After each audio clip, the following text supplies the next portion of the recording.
Hello everyone, Trophy Wine Hunter. Welcome back to my YouTube channel. It's November 2022. And what's up this month? I just came back from my trip and I'm back busy at work.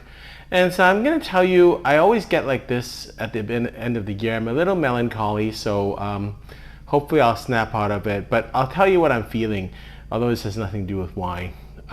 It's got me a little down what's happening in the world. There's a lot of conflict.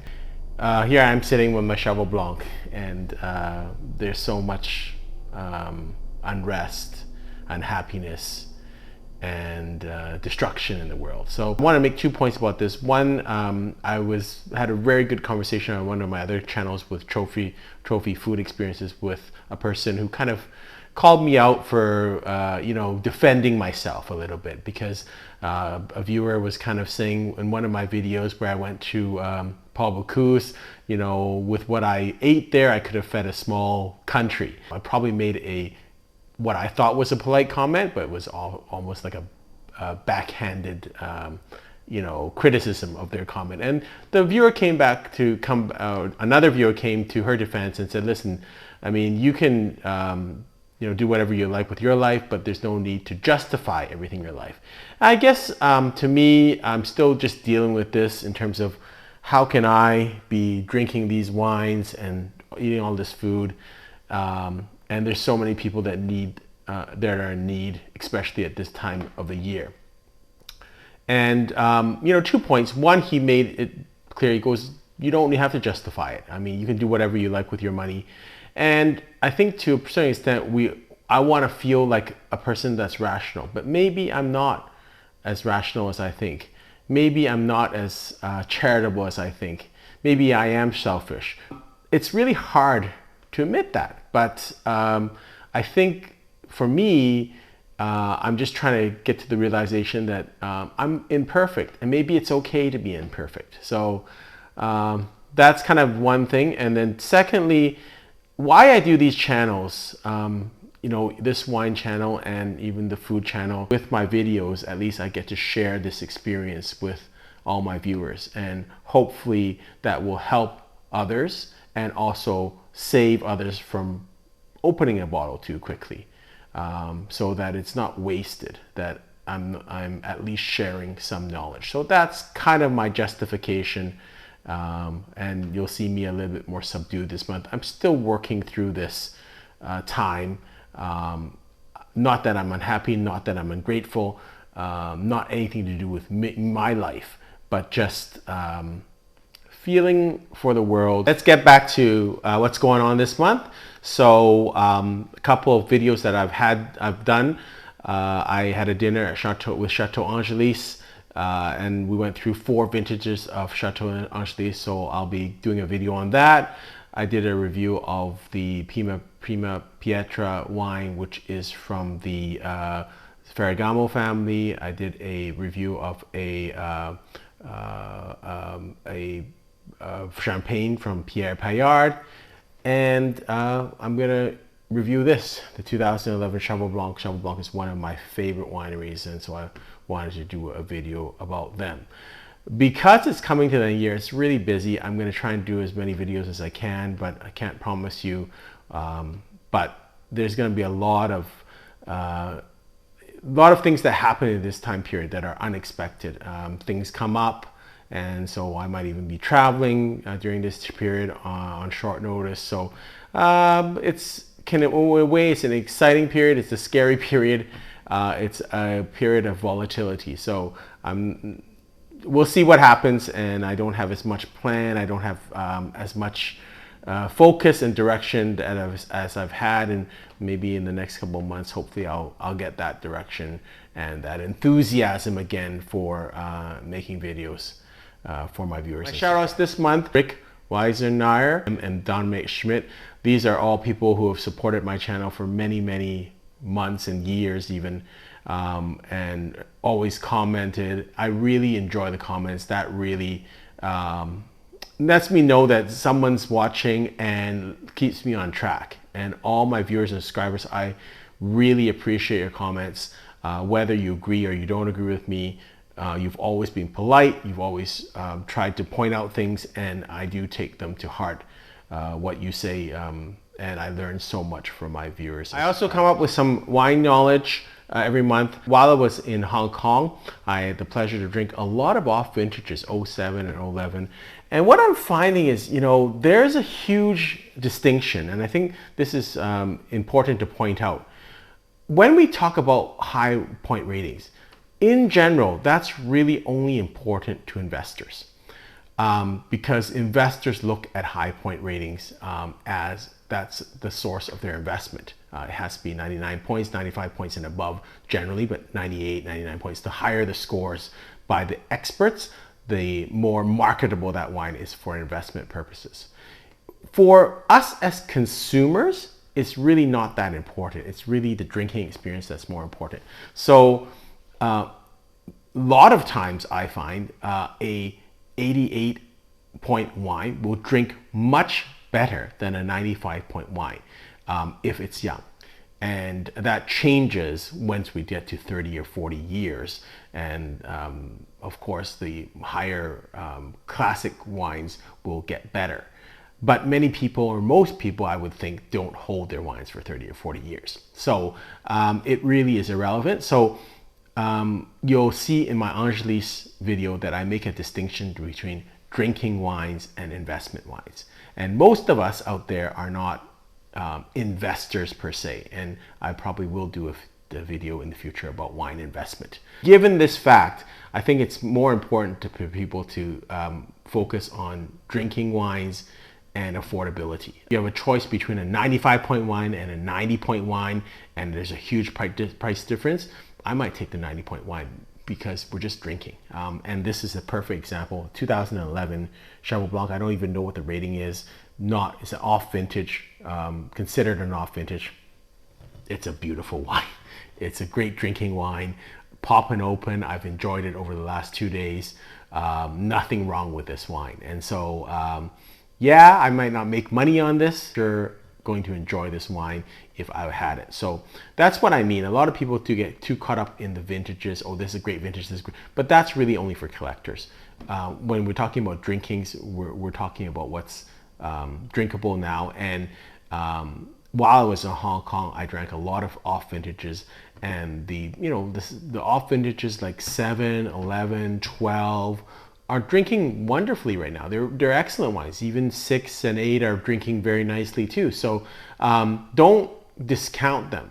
And in fact, I'm going to make a fairly controversial statement. I think with Bordeaux more and more, because there is more global warming and more kind of technology, Bordeaux is acting actually more like Burgundy. So it really is irrelevant whether you have a good year or bad year. Lafite, Latour, Margaux, Chaval, the Angelis, they all make great wines no matter what the vintage is. And it's those that are lesser and don't have as much money, I think, that will suffer in bad vintages. But and nowadays, I think Bordeaux honestly acts like Burgundy in terms of producer now is way more important in my mind than vintage. I'll drink almost any vintage, modern day vintage of Cheval. There's no problem. They're always good. It's just stylistically they're a little different. Hope you've enjoyed this video. The next part of this is for my viewers in BC, and these are the deals that are happening in BC liquor stores this month. There are finally a lot of Bordeaux's are on sale. I knew it was going to come, and then there might be more sales coming up, I think, in the next couple of months before Christmas, because BC Liquor Stores has a lot of Bordeaux, and hopefully they'll sell some at more discounts. The only unfortunate thing is a lot of them are in stores that are not in Vancouver or Richmond or the Lower Mainland, so you have to travel a little bit more. Those of you who are in BC, for instance, I won't put this in the later part of the video. There's a 2011 Mouton that's now on sale from $999 to $799, which is really quite affordable for a first growth wine. It's only in 3 places, but they're quite far away, I think, from the Lower Mainland. They have an Haut-Brion that's selling from reduced from 900 to 650, and that's the 2012 vintage. And then the 2007 Cru de Lafitte, Liévin Lacoste, and Gosse Os d'Esterno and Pichon Lalonde are all on sale for, I think, $75 less. I'm not going to go through them because I'm not going to disappoint people, because you can look at it yourself on the BC Liquor site. I don't want to tell you all this stuff and then there's only 1 or 2 bottles available and it's so far away. So, but I will have some other ones that are reasonably priced that are in the lower mainland, and there's still ample quantities of them. So again, I hope you've enjoyed this video, and until next time, happy drinking. Here are my wine recommendations for BC liquor stores for the month of November 2023. I'm going to start off with a port. So this is the Fonseca 2016 vintage port. It's priced at $149.99. So I thought this is kind of a neat recommendation. Port is not something you have all the time. The 16 vintage was pretty decent. It's I think maybe the 17 is a little bit better, but it's still a 95-point Wine Spectator wine. And you don't need a lot of port, but I like vintage port in that it's ageable. It needs typically about 10 to 15 years at least for it to be drinkable, but it's a nice thing to have in your cellar if you have the means. Next wine is the Bodegas Garzon 2018 Balasto. So I don't even see this on the BC Liquor Store website, so I think it must be a final sale. It's reduced from $116.99 to $94.57. So this is their flagship wine from Bodegas Garzon, which is a Uruguayan winery. It's fermented in cement tanks, 20 months in French oak barrels.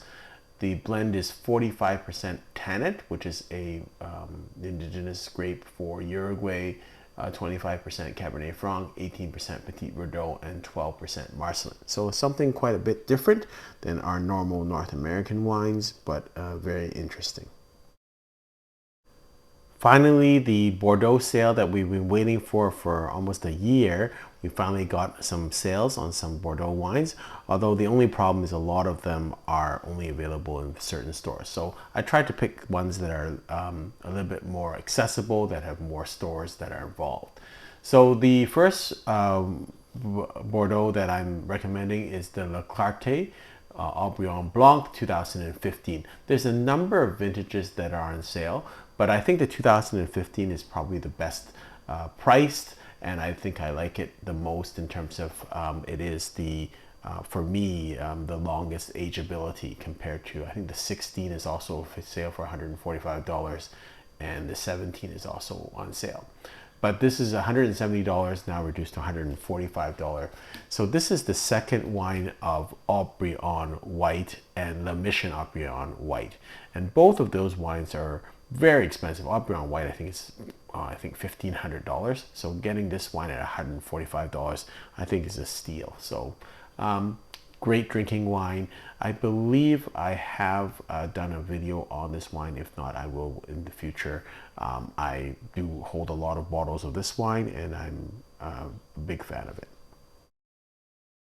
With the Bordeaux sales, a lot of them are the 17, which is a weaker vintage, but there's some 18 too. This is the 2018 Langlois Barton.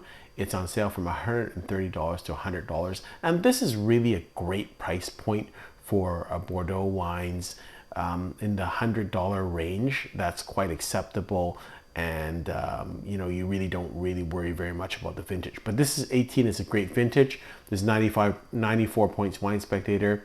It's from the Saint-Julien region, third growth wine. So it will drink a little bit earlier than some of the other 2018. So I think this is a good buy and a really affordable price for drinking Bordeaux. Next one is the Azalea 2018 Barolo. So Barolo has had good years, 15, 16, and 18 is probably the last great year. So it's not bad to try and see if you can get some of the 18s right now. I've been lighter on the Barolos for the last couple of years just because the vintages were so good in 15 and 16, so it's time to buy other stuff. But this is a good deal, $70.99 reduced to $64.99. By its label, it's going to be a general Barolo, so it's going to come from different regions in the Barolo region. It's not going to be specific to one of the sub-regions, but still a great, affordable Barolo.